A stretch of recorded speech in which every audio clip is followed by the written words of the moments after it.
Some people say things used to be better, but we don't agree. Take the question of energy consumption at construction sites. In the old days, in other words, before this film started, we had no other choice but to waste. We had poorly insulated cabins, the heating and lights were on around the clock, windows were left wide open. Outside, the halogen spotlights were left on in broad daylight, and the heating was on in the building even though it let in cold air. In a word, the whole site was an angry, snorting, energy and money-swallowing monster. Well, at least that's how it feels, but let's take a closer look. We're quite good at building energy-efficient houses in Europe, but less good at energy-efficient construction sites. Take a building as an example.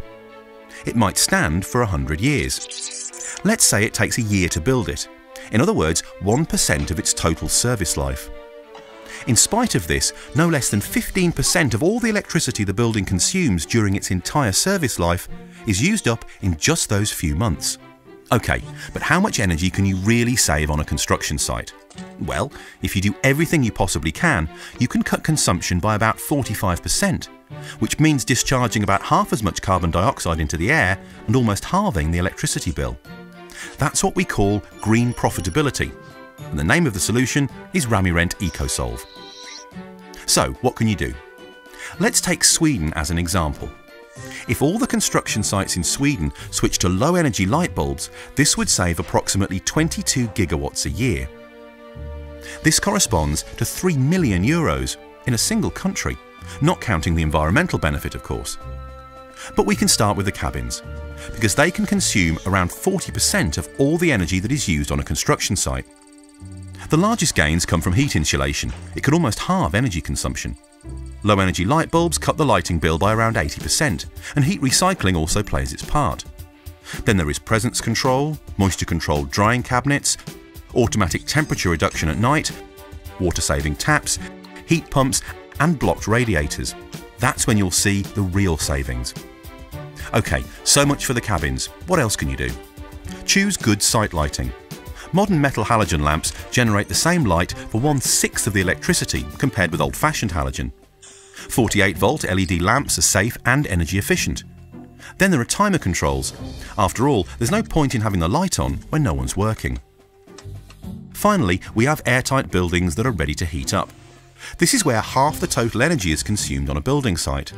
But are they really airtight? Cracks and gaps can turn an entire building into a chimney, pumping out heat just as quickly. Windows must be both fitted and totally airtight. So, what's the best source of heating? It goes without saying that district heating is the smartest of all, followed by electric heating, although the output from the electricity grid is rarely sufficient. The last choice is oil heating, but here too you can save energy by recycling heat, for example. Needless to say, it's climate smart and environmentally sound to use environmental adapted fuels and oils in your machines and vehicles. Are you feeling that this is too much to keep track of? Well, it is, but the good news is that Ramirent can keep track of it for you. We call it Ramirent EcoSolve, a total solution adapted to your needs. We would be happy to help with plans and analysis. We keep up with developments and always give you the most efficient solutions and products available at any time. You have nothing to lose. After all, the environment always wins. However, you can actually often pay for your EcoSolve solution through the energy you save. That's green profitability, with the emphasis on both words. Of course, there's much more to say about the benefits you can achieve with EcoSolve. Get in touch with your nearest Ramirent customer centre and we'll give you the details. We look forward to hearing from you.